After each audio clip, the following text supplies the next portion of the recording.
In every job, there are unexplainable moments, but security guards have some of the creepiest tales. Here's a haunting story from one guard's night shift. Priya worked the late shift at Steric Tower, a crumbling high-rise in the city, slated for demolition soon. Her job was to keep watch until it was torn down. Most nights were quiet.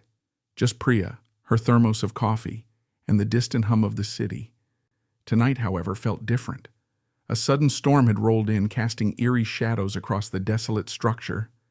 Priya, accustomed to the unsettling creaks and groans, felt a chill at the sound of footsteps echoing from the upper floors. She grabbed her flashlight and radio, cursing the storm for knocking out the power, and decided to investigate.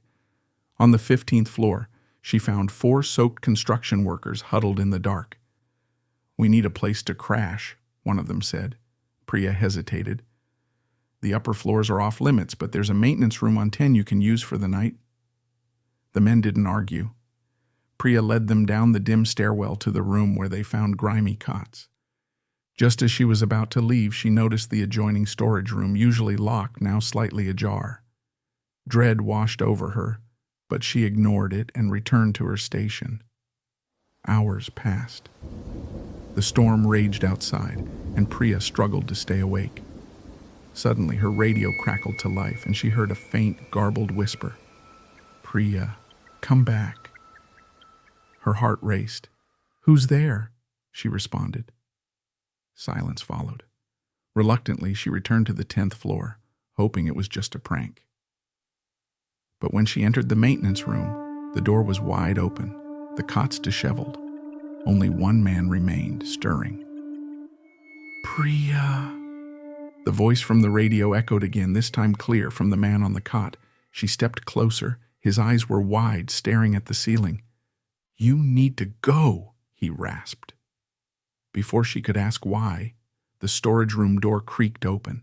A figure emerged, a woman, pale and gaunt, as if she had walked straight out of the storm. Her hair clung to her face, and her ragged hospital gown dripped water. She moved slowly, arms outstretched toward the cots. "Hey!" Priya shouted, backing away. "Who are you?" The woman didn't respond, instead bending over the men, exhaling over them as Priya's panic rose. Suddenly, the woman turned to Priya. Frozen, Priya dashed into the stairwell, slamming the door behind her. She ran down several flights, her heart pounding, hoping to hear nothing behind her. But the footsteps began again, slow yet relentless. Priya bolted down the stairs, glancing back to see the woman following her, just a flight above. She reached the 1st floor, sprinting toward the lobby doors and bursting into the rain-soaked street. Gasping for breath, she glanced back at Steric Tower, expecting to see the woman still coming.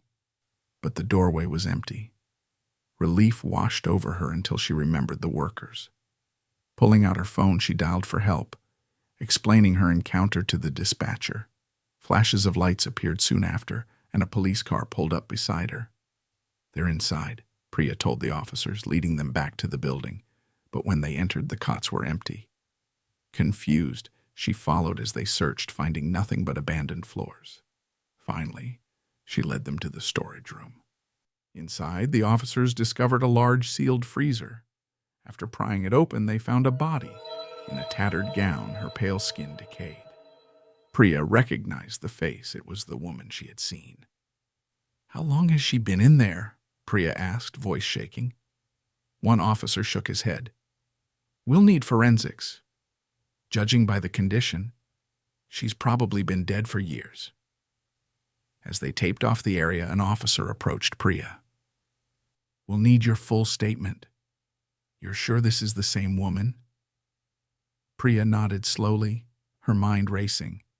"Yes, it was her. She moved. She was chasing me." The officer exchanged a skeptical look with his colleague. "Try to stay calm. We'll figure this out." Stepping outside to catch her breath, Priya leaned against the wall. Suddenly, a faint, cold breath brushed against her neck. Startled, she turned, pulse racing, but found only the empty hallway and the soft city hum. The woman was gone, yet Priya couldn't shake the feeling that something had been left behind, something far from finished.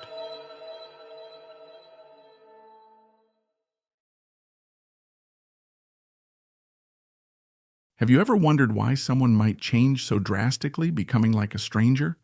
Their habits, their desires, everything different, unable to recall the life they once knew?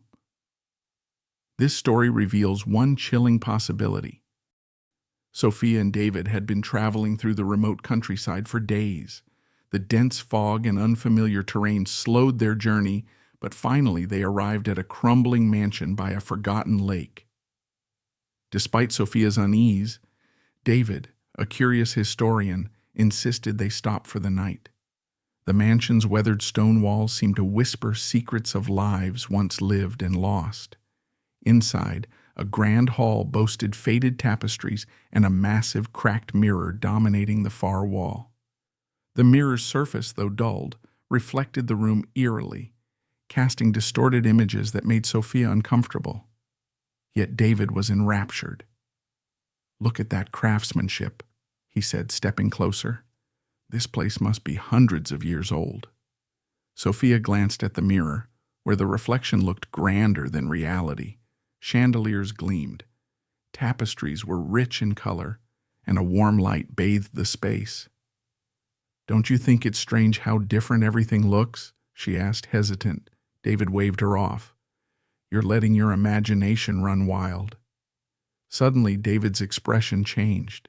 His eyes locked on something just beyond their reflection. A woman. Ethereal with dark hair and glowing skin, she smiled, but her eyes were deep and sorrowful. "Do you see her?" David whispered. Before Sophia could respond, David's fingers grazed the glass, and in an instant he disappeared. Panic surged through Sophia as she pounded on the mirror, but it remained cold and unyielding. "David!" she screamed, searching the room for a hidden door, but he was gone, leaving only the distorted image behind. In the reflection, she saw him beside the woman, staring at her as if entranced. They walked together into the depths of the mansion that seemed to stretch beyond the walls of the real world. Sophia watched helplessly as David followed the woman into a grand hallway lined with glowing chandeliers. Breathing heavily, Sophia reached out to touch the mirror. Her fingers trembled as they made contact, but nothing happened. Desperation clawed at her, and she felt her surroundings dim. The woman's voice echoed from the mirror, soft and sweet. "He's mine now." "No. David!" Sophia pounded the glass. "Come back!" The woman smiled cruelly. "If you want him back, you'll have to take his place." Sophia hesitated. The mirror world felt alive, while the mansion around her decayed. "Let me in," she whispered. For a moment there was silence. Then the mirror rippled like water. Sophia pressed her palm against it. The glass sank, pulling her in. Inside, the mansion was beautiful and vibrant. David stood mesmerized by the woman who now appeared before them both, her beauty undeniable. As Sophia approached, dread filled her. The opulence began to fade. The chandeliers flickered, and the woman's face twisted into something monstrous. "You should have stayed outside," she hissed. Sophia screamed and tried to run, but her feet felt heavy, sinking into the ground. The walls melted around her, and the grand mansion crumbled into darkness. Suddenly, she was back in the real world, standing before the mirror, but now on the wrong side. David stood in front of her, lost and confused. "David!" she cried, but he couldn't hear her. In the reflection, Sophia saw herself trapped in the mirror, while the woman, now wearing her face, stood beside David, smiling sweetly. "Where are you?" David asked, staring at the mirror. The woman whispered, "I'm right here." Thanks for diving into the shadows with us. If you enjoyed this story, don't forget to hit the like button and subscribe for more spine-chilling tales.